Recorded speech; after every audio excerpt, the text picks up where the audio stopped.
साड़ी बांधे में चेट के बूढ़ी रे हर को साला तुतिर पड़े बाटाई के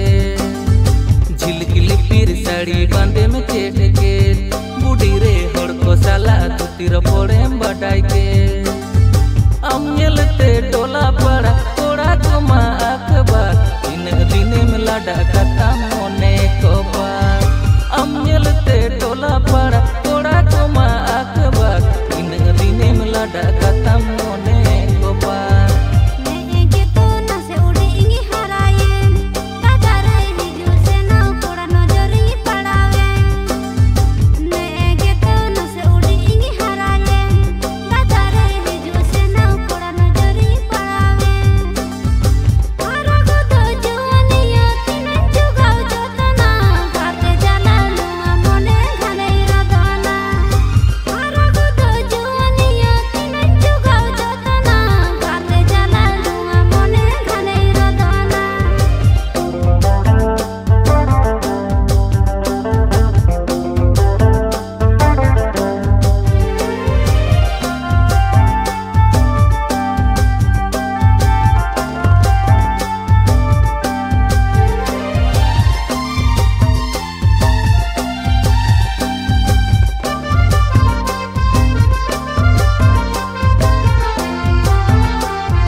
सिबिलाम